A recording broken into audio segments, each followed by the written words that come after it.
Welcome to the Deep Dive. Today, we're going on a journey back in time, but to a moment that feels incredibly current. It really does. It's one of those historical events that just echoes. Our mission is to unpack a single pivotal confrontation. It's a moment of public accountability that we're going to argue, based on our sources, really lays the groundwork for ideas like constitutional governance. And even the right to public scrutiny, things we take for granted today. Exactly. And we're not tracing some, dusty old document or a treaty. No, not at all. We're tracing the evolution of an idea, the idea that the highest authority in the land has to be immediately answerable to the lowest citizen. And it all starts with an argument over a piece of clothing.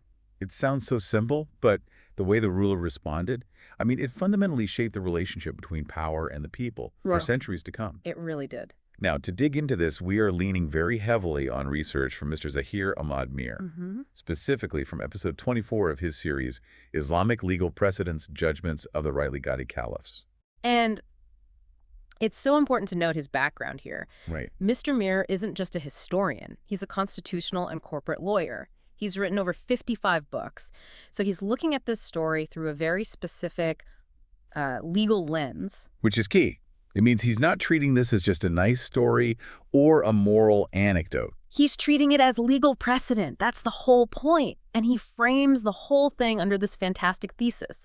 When a common man questioned the caliph before all and justice answered without fear, that title tells you everything you need to know. We're looking for the legal, the structural implications of this single interaction. And that's really our anchor for this whole deep dive. We're exploring a system where the ruler of this, massive early empire, the caliph, had his legitimacy, his right to rule, basically put on hold by one guy shouting a complaint from the crowd. It's an incredible scene to picture. So we want to know, how did that system even allow for that? How did it encourage a challenge like that? And what does the answer tell us about what real oversight looks like today? Well, it forces you to think about what leadership even means. We talk a lot today about checks and balances, as these big, complex institutions. Right, parliamentary committees, judicial review. Exactly. But this story suggests that the very first check on power wasn't an institution. It was moral. It was immediate. And it came from the ruler's own choice.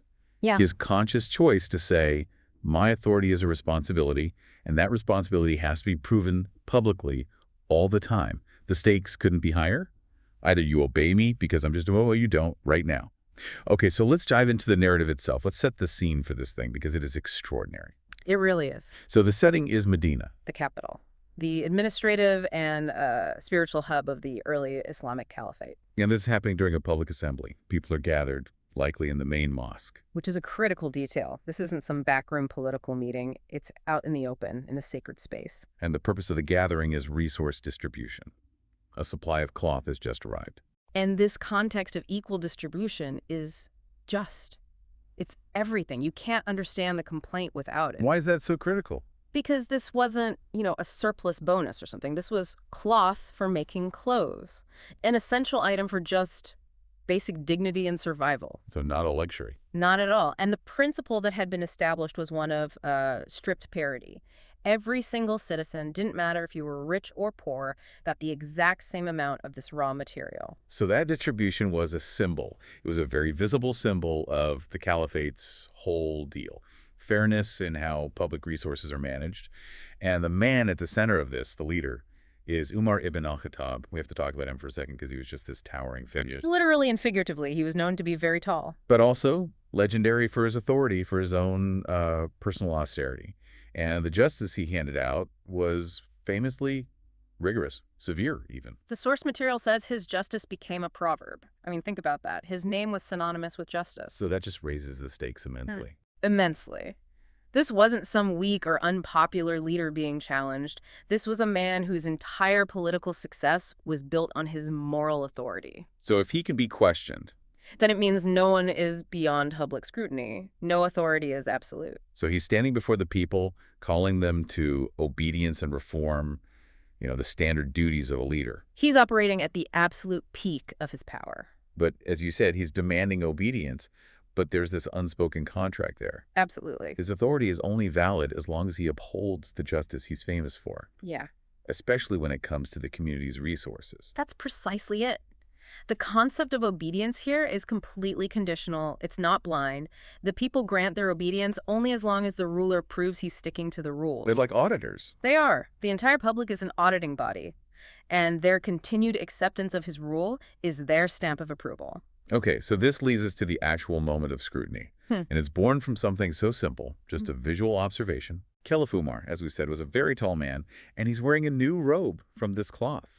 And given the known rule equal distribution for all, that robe looked, well, it looked a little too long. Longer than the amount of cloth one person was given could possibly make. Exactly. And the citizen didn't need some secret document or an anonymous tip.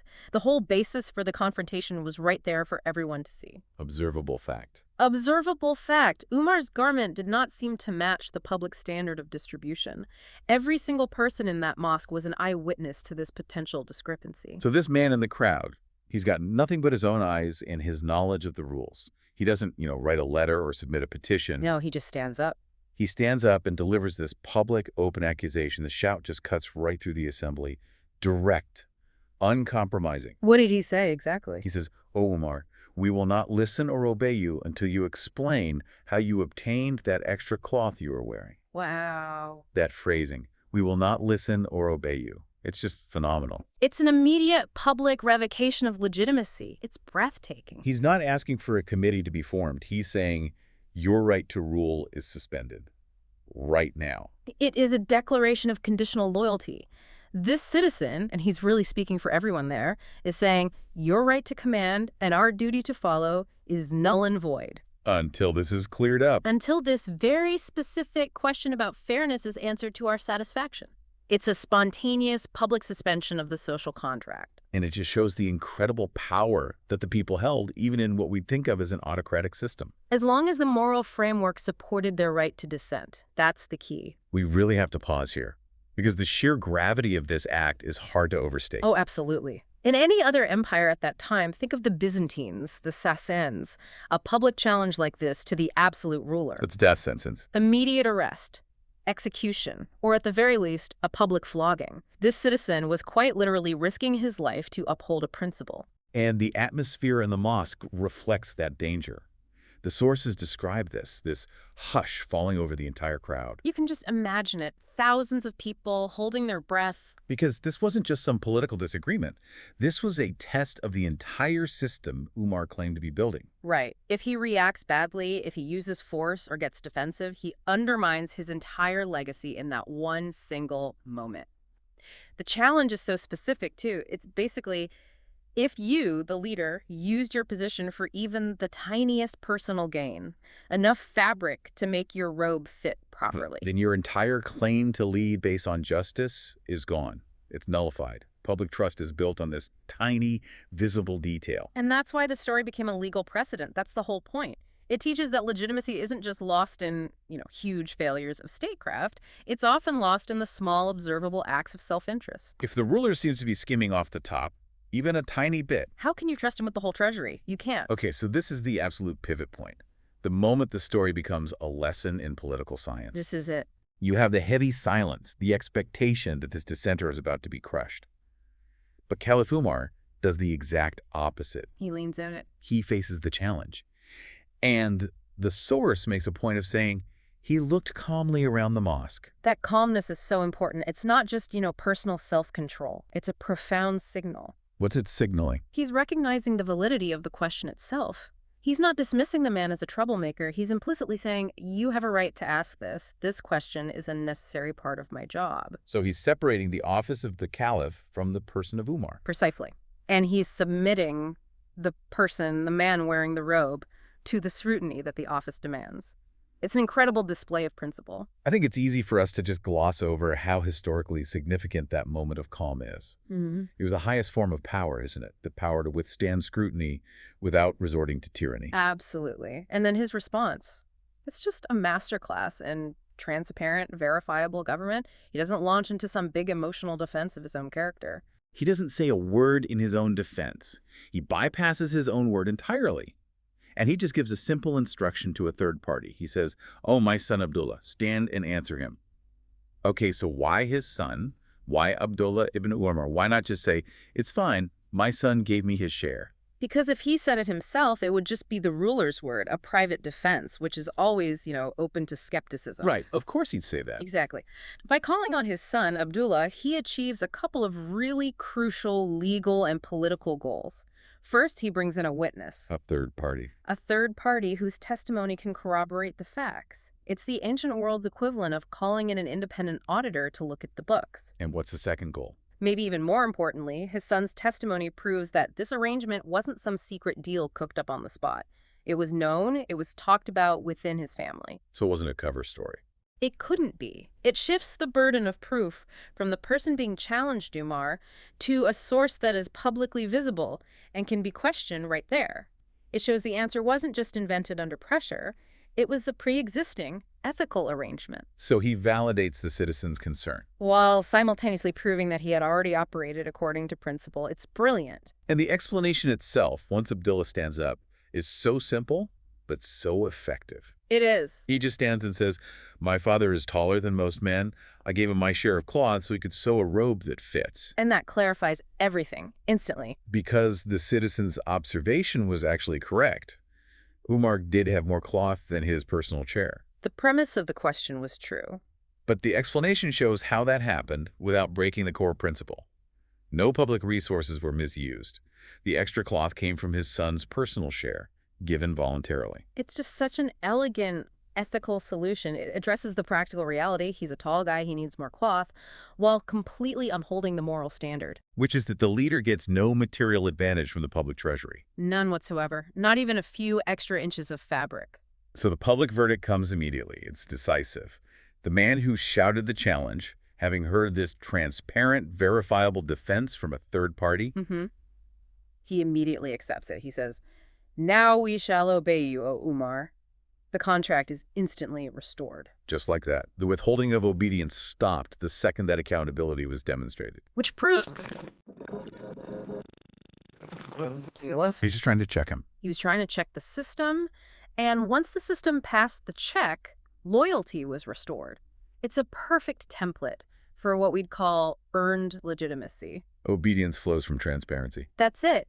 The caliph's political authority in that moment rests entirely on his ability to immediately prove he's following the law. And then we get to the quote, the big one, the culmination of this whole exchange that we have to really dig into. Right.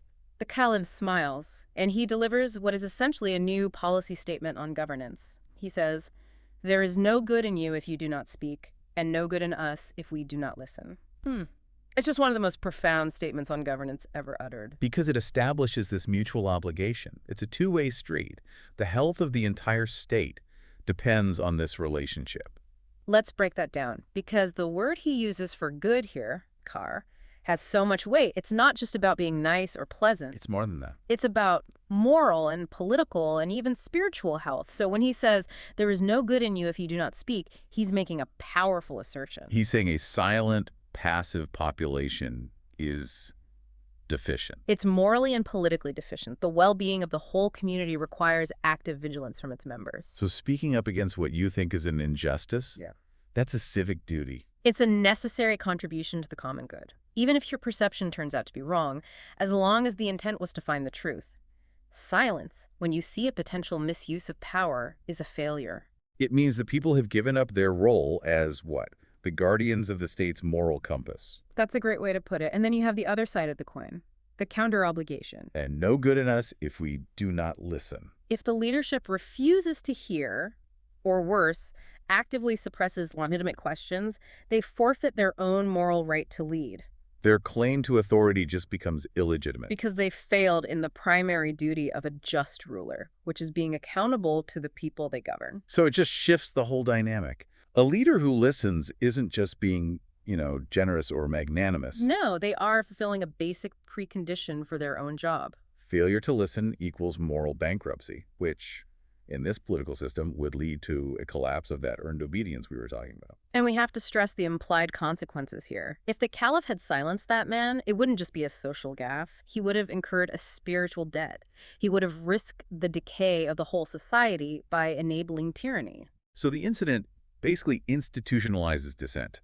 It makes it a necessary systemic check. Otherwise, the system itself lacks goodness. That's it. Okay, so the source material, because it's written by a constitutional lawyer, doesn't just treat this as a good story. Right. It's a critical judicial precedent. It's a source of law. So we have to extract the ratio decidendi. Okay, let's just quickly define that for everyone listening. Ratio decidendi. Yeah. It's a legal term. It is? It means the core legal reasoning, the point of law that actually determines the outcome of a case. It's the rule you can derive from the facts and the judgment that then serves as a binding precedent for the future. And in this instance, the case is the citizen's challenge to the Caliph, and the judgment is Umar's whole response. So what's the first rule we can derive from that judgment? The first one is about public accountability. The rule derived here is that accountability is a dual-sided concept. It is a duty on rulers, and it is a right of the governed. And that dual definition is the legal nugget. It's everything.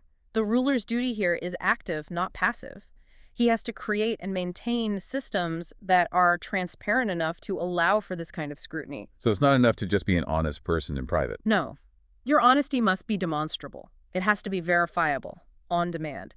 This completely changes the perception of leadership from a privileged position where your actions are your own business to a public trust, Correct. where every action you take with public resources is subject to a potential instant public audit. The leader has to actively give up their privacy when it comes to using public resources. They have to proactively build the systems for transparency. So if we trace that ratio back to the cloth, the Caliph's judgment created a binding rule. When a citizen observes a discrepancy, the leader has a duty to immediately provide verifiable proof that nothing is wrong, and to use a third party if possible. And that's the definition of responsibility in action. It shows how that responsibility must be carried out. Yeah, okay, what's the next legal principle? The next is protected expression and the right to dissent. This incident clearly protects freedom of expression, but, and this is a very important caveat, it's protected when it is raised with truth. What do you mean by that? The man's complaint was legitimate because it was based on an observable fact. The robe looked too long. And then his immediate acceptance of the verifiable answer proved that his intent was to seek justice, not just to spread chaos or malice. So the system encourages vigilance, but it doesn't give a free pass to just make things up. Exactly. It doesn't endorse deliberately undermining authority with baseless claims. The protection is for truth-seeking dissent. It's a very powerful balance. So the ruler can't suppress the challenge, but the challenger has to be rooted in some kind of observable reality and be willing to accept a verifiable answer. It safeguards the freedom to question without letting that freedom devolve into, anarchy based on lies. Which leads to the third principle from the source. Yeah. This is more about an institutional attitude. Leaders must welcome scrutiny, not suppress it. This is a huge mental shift. Historically, power always tries to hide. It seeks refuge in opacity, in secrets. Right. That's classified, or that's above your pay grade. Precisely. By welcoming scrutiny over something as, frankly, trivial as a garment, Caliph Umar created an almost impenetrable defense for his major actions. How so? The logic becomes, if he can account for every thread in his robe, you can be pretty sure he can account for every coin in the treasury.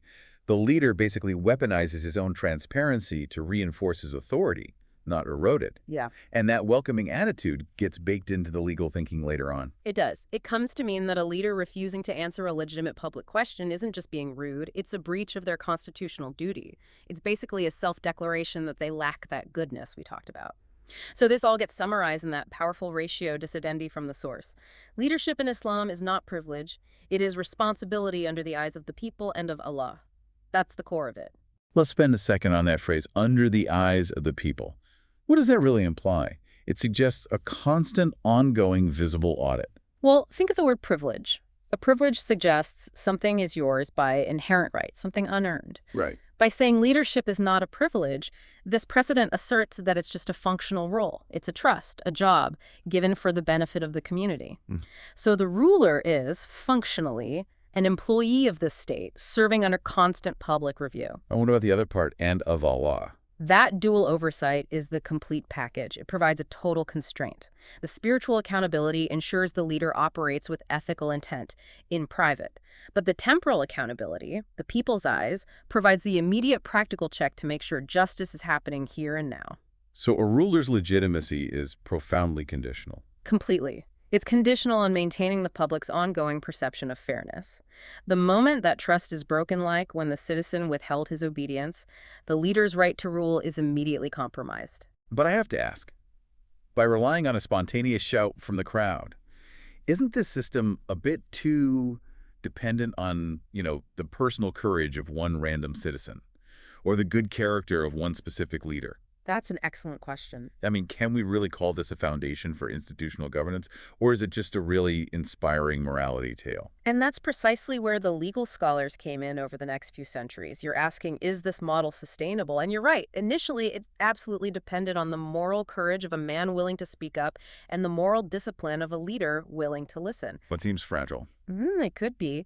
But the jurists who came later, they were so inspired by this precedent that they began the long process of formalizing it. They took this moral imperative and started building political and legal structures around it. So they were trying to make accountability systemic. Exactly. They were trying to build a system where you didn't have to rely on having a uniquely brave citizen and a uniquely virtuous ruler in the same room at the same time. The system itself would provide the check. And that's where we get to the legacy of this event. This incident of the garment challenge becomes this foundational reference point. A touchstone for constitutional governance and public oversight throughout Islamic political thought. It was living proof that the ideal of a just ruler wasn't just a theory. It could actually be enforced by the people.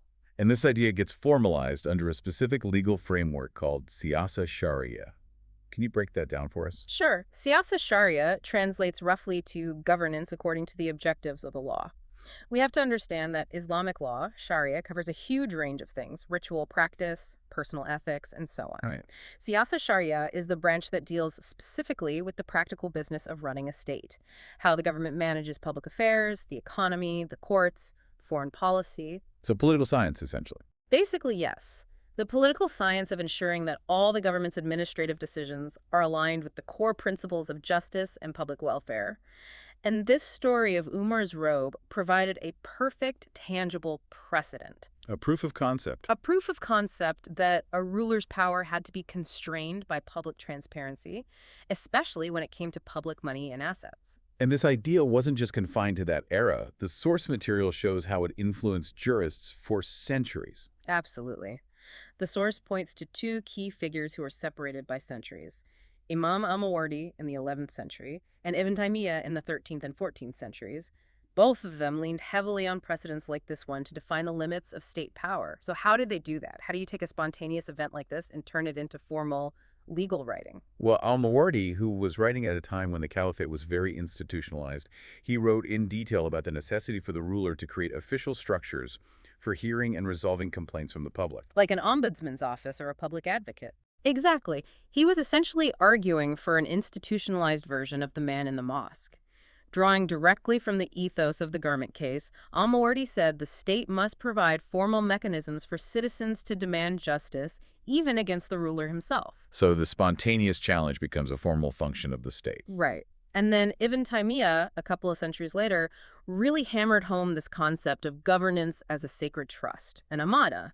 He used precedents like this to argue that any misuse of power, any injustice, any lack of transparency about that public trust, it immediately jeopardizes the ruler's legitimacy. So for him, legitimacy was conditional on delivering justice. Completely. And the caliph's willingness to face scrutiny over a piece of cloth proved that even the most minor matters were subject to that condition. So the core takeaway from these later jurists, inspired by this one moment, is consistent. It is. The ruler's right to rule depends entirely on public trust and demonstrable justice.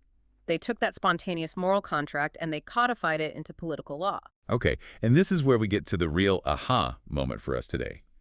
Connecting this ancient moral check to the nuts and bolts of modern government. Right. Because we can feel so overwhelmed by bureaucracy today, but the underlying goal of all our modern oversight systems is exactly what that man in Medina was after: immediate, verifiable accountability. Let's draw those parallels the source material points out, because they are direct conceptual descendants of that shout from the crowd. Okay, first up. First, parliamentary questioning. When you see a member of parliament stand up in the chamber and demand that a minister or the prime minister account for some policy or some spending, They're basically playing the role of that citizen. they are the institutionalized representative of that citizen in Medina. The system has transformed a citizen's shouted question into a formal legal demand for executive accountability. That comparison is perfect. The man's challenge was a direct check on the executive's use of resources. Parliamentary questioning is the system we built to ensure the executive can't just ignore a discrepancy, they have to stop and answer on the public record. And the formality of it replaces the raw personal risk that the original challenger had to take on himself. Okay, what's the second parallel? Judicial oversight. The citizen in Medina effectively brought a charge against the highest executive authority in the land. He put the caliph on trial, right there. In a sense, yes. Judicial oversight is the principle that ensures that even the actions of the caliph, or today, a president or a prime minister, are not above the law. They are subject to independent review by the courts. So if the caliph had just refused to answer, the public trust would have shattered. It would have been a crisis of legitimacy.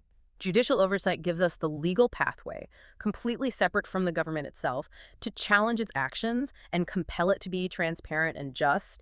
It affirms the principle that leadership is under the law, not above it. And the final one the source draws is a really powerful link to the freedom of the press. This is such a great comparison. The free press and now, independent media, investigative journalists, they serve as our collective institutionalized public eye. They're the ones who are supposed to spot the discrepancies, whether it's a long garment or a suspicious expense report, and demand a public explanation from people in power. So the press takes on the function of that first citizen. They observe something that doesn't add up, they announce it publicly, and they demand an answer.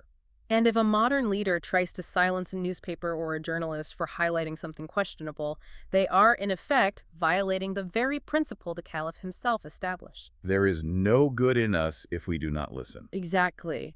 The press becomes the mechanism that institutionalizes the public's duty to speak.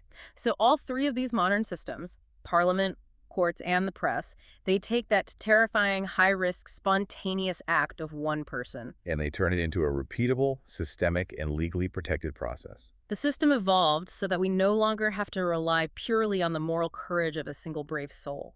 Finally, the source connects this entire framework of governance back to its deep moral root in Islamic law. The principle of Amir bil Ma'ruf wa Nahi anil Munkar, enjoining good and forbidding wrong. And while we often think of this in a purely religious way, the source frames it as a civil and moral imperative. It institutionalizes the public's role as a watchdog. It really does. It shifts the burden of keeping things ethical from just being a passive hope to being an active social duty for everyone. So if the community has a standing obligation to encourage good and prevent wrong, then that obligation has to be applied most rigorously to the place with the most power, the government. So the citizen challenging the caliph's robe was literally fulfilling this duty. He was forbidding a perceived wrong, the injustice of taking extra cloth. And by demanding accountability, he was enjoining the good, which is transparency and fairness. That moral mandate is what gives this precedent its immense political power. It's the theological justification for the people to be the internal auditors of their own state. And that deepens the whole story. It's not just that the caliph happened to be a good guy who decided to listen. It's that the system itself contained this moral and civil mandate, Amr bil Ma'ruf, that required the citizen to speak and required the leader to listen. It made the spontaneous challenge an institutional necessity, not just a brave act. That's the core of its legacy. So as we wrap up our deep dive, really anchored in Mr. Zahir Ahmad Mir's legal analysis, it shows that this story of the Caliph and the cloth is so much more than an old moral tale. It's a timeless blueprint. It's a blueprint that asserts that a true leader earns and maintains their legitimacy, not through, brute force or by demanding silence, but through immediate, verifiable transparency and truth. We started this deep dive talking about the fear and tension over a simple piece of fabric. And we finished by recognizing that this single moment established a foundational principle of conditional governance. It set the standard. It said that if a leader cannot account immediately and verifiably for the smallest discrepancy, then their claim to the greatest public responsibility is instantly suspect. Their claim on public trust can be revoked. So for you listening, what does this historical precedent mean for how you understand accountability today? The source materials are clear. Legitimacy is conditional on public trust and justice. And the resolution in Medina was fast, it was public, and it was based on third-party verification. When we look at modern government, where accountability can be this slow bureaucratic nightmare of committees and legal battles and, deliberate opacity. We should be using the standards set by this ancient exchange as our benchmark. If a leader's legitimacy is conditional on trust, how does the complexity and the slowness of our modern systems dilute that trust? The challenge in Medina was spontaneous. The answer was immediate, and the proof was verifiable. So the question for us today is this. Does the ease with which that citizen's voice was heard and answered in that ancient assembly, does that reflect the reality of how accountability is delivered by our so-called sophisticated institutionalized checks and balances today? Or has the very act of institutionalizing the checks paradoxically made accountability slower and maybe even more opaque? Has protecting the process somehow compromised the speed and transparency of the truth? That is a profound question to consider as you navigate the complexities of our world today. And always remember the Caliph's lasting decree. There is no good in the ruler if they do not listen. Thank you for joining us for this deep dive into the ancient roots of accountability.